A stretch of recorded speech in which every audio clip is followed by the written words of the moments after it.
And if you're only a Christian because you happen to have been born into a Christian family, or you were raised in a culture or society where Christianity is commonplace, what about all the other people who, by a twist of fate, have been raised believing one of the many other religions that God has allowed to proliferate? So it seems to me that you're already an atheist when it comes to all other religions in history, but somehow the one you happen to be born into is the one correct one. There are thousands of other religions out there, many of which have millions of followers. So according to your logic and theirs, anyone who is a blasphemer to your particular deity is going to be condemned.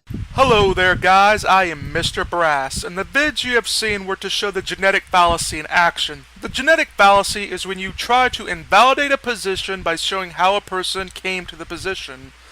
This is a fallacy because the origin of someone's position has nothing to do with whether or not their position is true.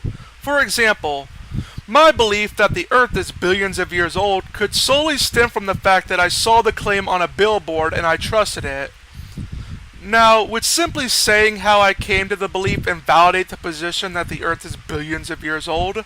No. Atheists say this at Christians, Muslims, Jews, and even yours truly, funny enough.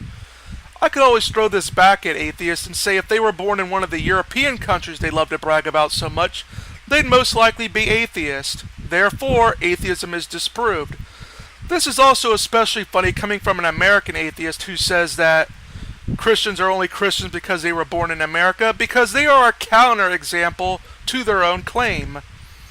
Now, while a lot of atheists say this without thinking, there are the smart ones like Massimo Pigliucci who have found a work around this. They say that when an atheist says that, what they mean is that having a specific religious belief is arbitrary, and that even if God exists, it should make people think about if they believe something because of a cultural accident. One can easily turn this around on Pigliucci, though, and say that almost all beliefs are arbitrary, because many societies now and in the past have had a wide variety of contradictory beliefs.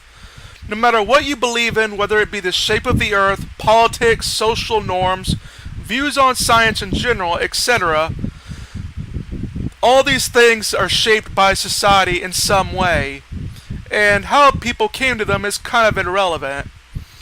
Almost all beliefs under this approach would become arbitrary. Now, no atheist I know would argue that almost all beliefs are arbitrary, but rather some are. This rephrasing also only sidesteps the genetic fallacy and goes into the ad hominem fallacy or the red herring fallacy. Because when debating whether or not God exists or not, how I came to the belief that God exists is irrelevant to whether or not I have strong arguments for God's existence, and at best is seeking to attack me for how I came to my position without actually going into the arguments.